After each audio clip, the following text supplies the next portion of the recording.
Well, Billy, you smashed the keynote this morning. Did you enjoy the experience? I did, yeah. It's nice to get to talk about, issues around the industry, stuff like that, and also reflect on being here in Brisbane and having been coming here for nearly 30 years, what's changed and how different it is. And I'm pleased to say that last time, although I did play at the QPAC, the big, nice sit-down theatre, that little gig at the Hi-Fi, sort of like reconnecting with the early shows at the East Leeds Rugby Club I did when I came here in the mid-80s.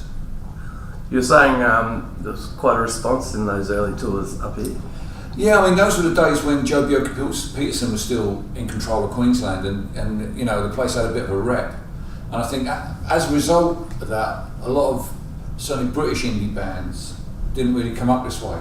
It was sort of like, why would you want to go up there? But I found the audiences here were really, really responsive to what I had to say. Sometimes you find that, when you go somewhere where the domestic politics is quite right wing, because you're left wing, all the left wingers come out from everywhere like, sort of manna from heaven, and they're so up for it, they're so excited to see you, that it just adds a certain buzz to the gig. And those early days at East Leeds were exactly like that. They were amazing. I can remember my guitar roadie saying, we better be careful here, they're drinking great big jugs of beer on every table, and the guy from the place saying, actually they're spirits, mate. And so we knew it was going to be an exciting evening, and it lived up to it. And you had people stalking you in the bushes and stuff like that? Yeah, it was really weird. We were staying in a hotel round by the Botanical Gardens one night, and we came back. I can't remember if it had been the East Leeds or somewhere else, but we came back, and as we got off the bus, people kind of came running out of the bushes and kind of mobbed us. People from the gig, they'd come and hidden by the hotel, and we ended up some kid's dad had a machine arcade, a penny arcade sort of thing, with fruit machines and air hockey. And he got the keys, and we went down there, and they cracked it open, and we all went in there, and we had a sort of after-show party. Yeah. And I mention this because it doesn't really happen in every other place. These are exceptional things that have happened here in Brisbane, and that's what makes coming up here so attractive, I think. Fantastic. It's 25 years of coming to Australia now. You were saying earlier on the phone that the tour last year gave you a lot of confidence, that the realisation that people were still really keen on hearing what you had to say. Well, I mean, last year I came over doing a show that celebrated Woody Guthrie's 100th anniversary by playing a lot of songs from the Mermaid Avenue project that I did with Wilco. And interestingly, the only place that Mermaid Avenue got a gold record was here in Australia. And knowing that it was so popular here, I thought it was a no-brainer to come, because I was doing that show in America and Europe because of the centenary, and I said, we've got to take this to Australia as well, because they loved that record, and it would be a shame to not be part of that.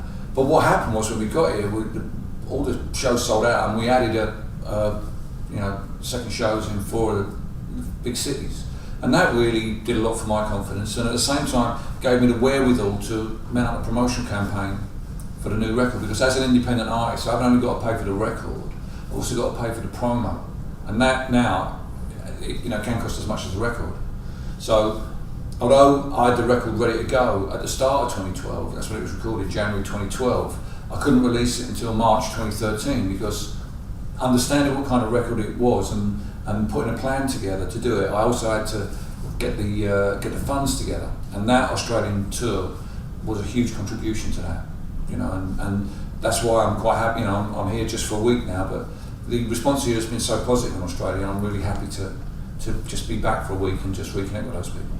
Fantastic. Now, Tooth and Nail's a brilliant album again. It's a bit sort of more personal. Yeah, it is. There's 2 reasons for that. The first reason was that I was in quite a reflective mood when I made that record. My mum passed away in 2011, and I found myself thinking, I really need to do something to move on from this. After me and my brother had sorted out my mum's estate and the house and everything, I thought, okay, I really need to do something. And people had been bugging me about making a new record, and Joe Henry, who produced it, had been saying to me, we could do this in a week. So I thought, this is probably what I should do. I should take this need to do something and make a record. Now, the record isn't really about my mum passing away, but it comes out of that place. So it's it's bound to be reflective, because I was in a reflective place. But there's something else going on as well. Back in the 20th century, if I wrote a political song, I tended to have to wait until the next album for people to hear it. So a song like There Is Power in a Union, which I wrote in 1984 during the miners' strike, didn't get released until 1986 on Talking with a Taxman About Poetry. Now, I wrote a song on a Friday about the phone hacking scandal, performed it for the first time on a Saturday, and that night someone filmed me on a camera, in fact much smaller than this one you're using here, in the dressing room at this gig in Leeds, gave it me on a stick, and I sat up all night till Sunday morning waiting for it to upload on YouTube, and it was, people in Australia could access it within 48 hours of me writing it. And that ability for a topical songwriter like myself, that's great, that's brilliant. So I put out 5 songs for free download since the last album in that 5-year period. So as a result, instead of having to wait till the new album come out and having 5 topical songs to start with, the songs that I've got are more personal. I've used up the topical songs, and instead the songs are more personal. And using the albums to be a bit more reflective, and I think that's a bad thing necessarily. I think the urgency of topical songs and want to get it out there and spread the word that the internet is great for that. But with an album, I think I'm trying to get more of a measure on things, and put those perhaps deeper, more personal ideas across. There were songs on the album about songs like Chasing Rainbows and Handyman Blues that are not about the political struggle, but about an equally great struggle, which is how do you maintain a long-term relationship. Sometimes it's easy to walk away, sometimes it's easy to pack it in. The greater challenge is to manage to find a way to go forward with your partner. I've been with my partner now for 22 years, and I don't always live up to her expectations, but I do my best and we work it out together. And that struggle, to me, is as interesting as a songwriter, but also as important as how we make our society, as writing about the unions and writing about politics. It was interesting this morning saying you don't sit down to write either a personal song or political, you just sort of riff off what's making you angry or pissing you off. Yeah, I mean that's really what it is. If something's twisting my arm, I'm going to use the spare arm to fight back. I'm going to write something about that. I'm going to try and get something down there. And I'm trying to offer people a different angle on stuff. Obviously, that's clear when I'm doing that on politics, but I'm trying to do that on relationships as well. I was talking in the keynote about going to rock against racism, and it made me feel that I wasn't the only person in the world who cared about that issue.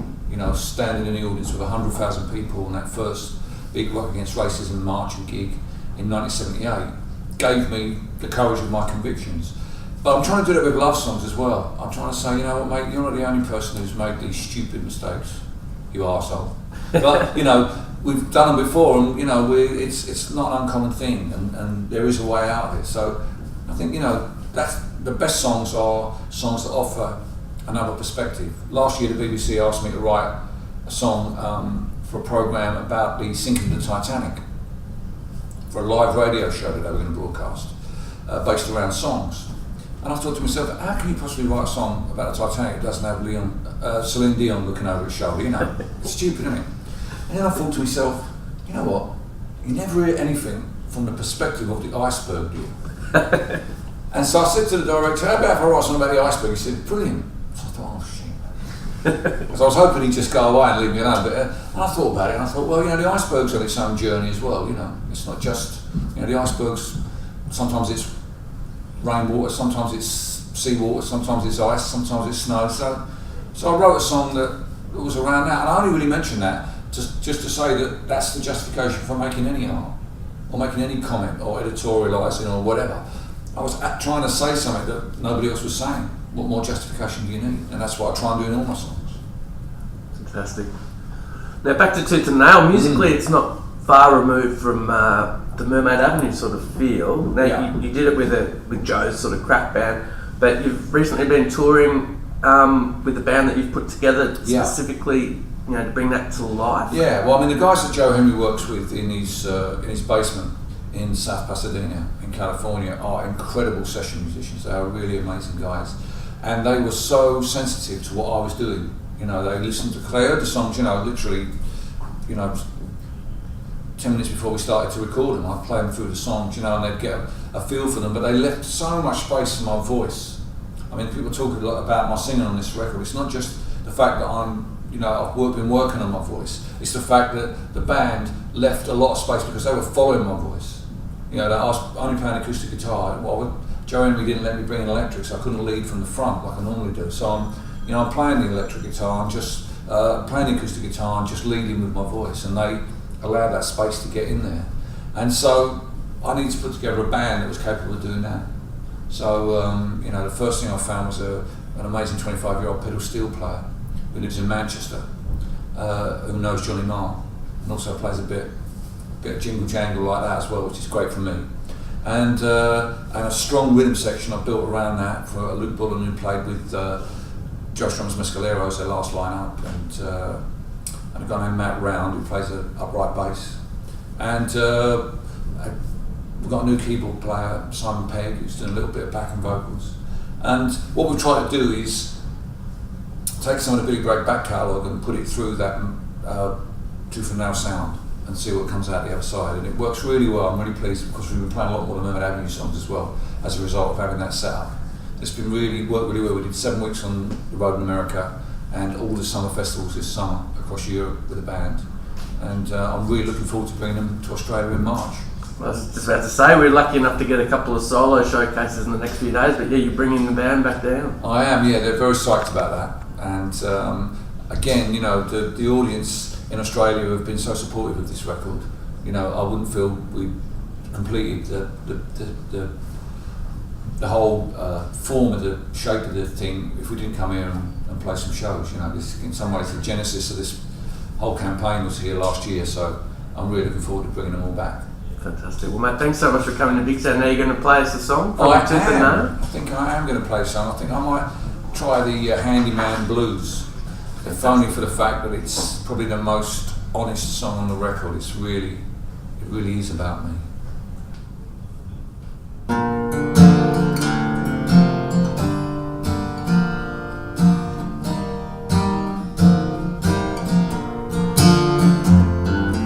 Never gonna be the handyman around the house my father was. So don't be asking me to hang a curtain rail for you, because that screwdriver business just gets me confused. It takes me half an hour to change your views. When I flick the switch, the light's all blue. I'm not your handyman. Don't be expecting me to put up shelves or build a garden shed. But I can write a song that tells the world how much I love you instead. I'm not any good at pottery, so let's lose a T and just shift back at E, and I'll find a way to make my poetry build a roof over our heads. See what I did there? You're a genius.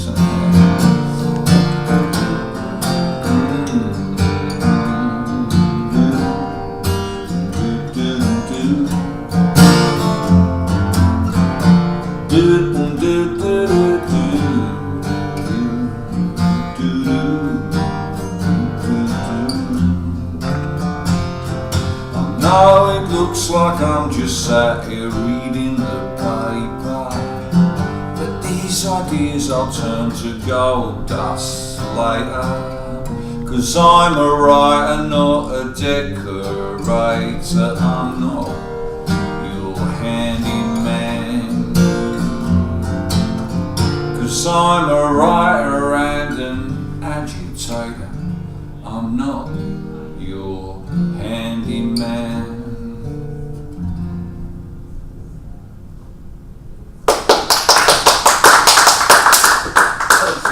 Now that one to the wall.